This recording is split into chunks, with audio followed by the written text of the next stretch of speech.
এবারে লম্বা হাঁকিয়েছেন, ক্যাচেট কল দেওয়া হয়েছে, তবে ফিল্ডার তিনি তো বেরিয়ে গেছেন বল হাতেই বাউন্ডারির ওপারে। আবারও হেলমেট খুলে নিজের সেঞ্চুরিটা উদযাপন করার জন্য।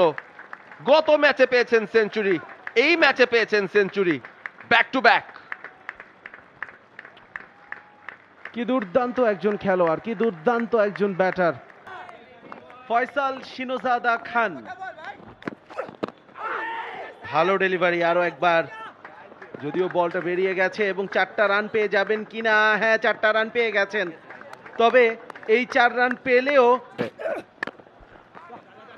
এবার আর তত দূর অপেক্ষা করতে রাজি না। বল যখন জায়গা মতো পাবে তখন এভাবেই সেটাকে পানিশ করতে হবে। এবার অবশ্য প্রস্তুত ছিলেন ফয়সাল খানও, পায়ের উপরে ছিল, খুব সুন্দরভাবে গ্যাপটা তিনি বেছে নিয়েছেন কোথা দিয়ে মারবেন 4টা রানের জন্য। এবার বেছে নিয়েছেন মিড উইকেট। নিজের বলে নিজে ফিল্ড করার চেষ্টা করেছেন, লাভ হয়নি। বল যাচ্ছে গড়িয়ে গড়িয়ে সীমানার দিকে এবং সঙ্গে সঙ্গে 4 রান ফয়সালের ব্যাট থেকে। আজুল হাকিম তামিম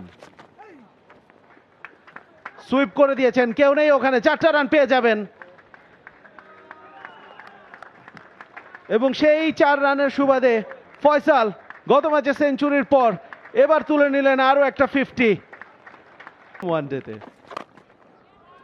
এবার ফয়সাল বলছেন, আমিও কেন পিছিয়ে থাকবো, লং অনে ফিল্ডার আছে বটে, তবে দেবাশিসের কাজও হবে বলটা কুড়িয়ে আনা মাত্র।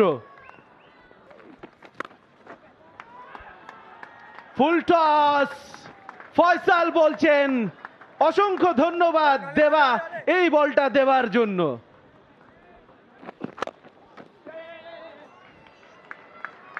চমৎকার, ফয়সাল খান দেখিয়ে দিলেন উইকেটের পতনে ছন্দ কিছুটা পতন হয়েছিল বটে। আরো 4টা রান ফয়সাল, বড় শট খেলার চেষ্টা, গ্যাপে পেয়েছেন অনেকক্ষণ পর ফয়সাল 4টা রান পেয়ে গেলেন। তাড়াহুড়ো করছেন ফয়সাল এই মুহূর্তে, রান প্রয়োজন। এবারে লম্বা হাঁকিয়েছেন, ক্যাচেট কল দেওয়া হয়েছে, তবে ফিল্ডার তিনি তো বেরিয়ে গেছেন বল হাতেই বাউন্ডারির ওপারে। রাতুল ছিলেন সেই ক্ষেত্রে এবং আম্পায়ার তার সংকেতের অপেক্ষায় আমরা রয়েছি। তবে ফিল্ডারের যেই বডি ল্যাঙ্গুয়েজ বা আমরা স্ক্রিনে যা দেখতে পেলাম সেটা দেখে কিন্তু মনেই হচ্ছে বলটা চলে গিয়েছিল এবং তার হাতে থাকা অবস্থায় তিনি আসলে বোধহয় বাউন্ডারি দড়ির ওপারে পৌঁছে গিয়েছিলেন।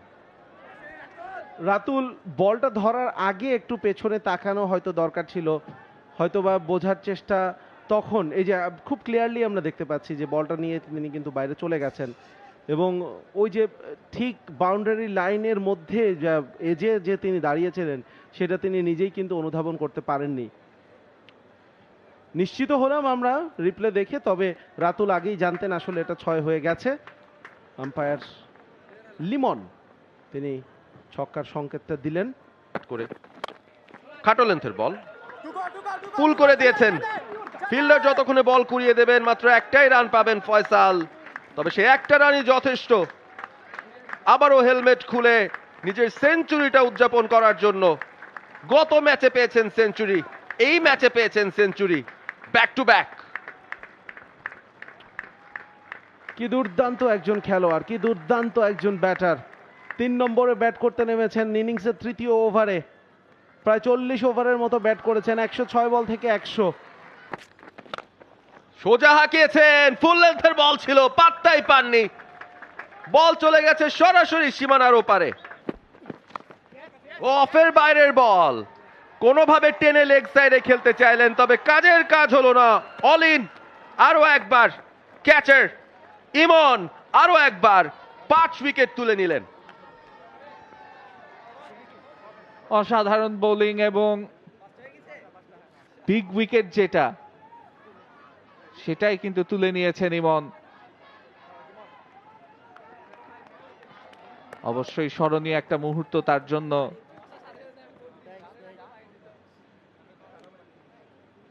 ফয়সাল 112 রান করেছেন এবং এইভাবে ব্যালেন্সটা হারিয়ে বোঝা যাচ্ছে এটা তার জন্য একটা ন্যাচারাল শট না, গ্যাপ দেয়া হয়েছিল এই ফিল্ডারটাকে অতিক্রম করতে পারলে রান পেতেন, কিন্তু অলিনকে পারেননি অতিক্রম করতে। যিনি শর্ট ফাইন লেগে ফিল্ডিং করছিলেন ফয়সাল 112 রান করে, ইয়েস, ক্যামেরার জন্য আপনি পোজ করতেই পারেন, আরো একটা century. For more updates, subscribe to our YouTube channel and click on the bell icon. Follow us on Facebook and Instagram. Download T-Sports app to enjoy exciting games and highlights. Visit tsports.com.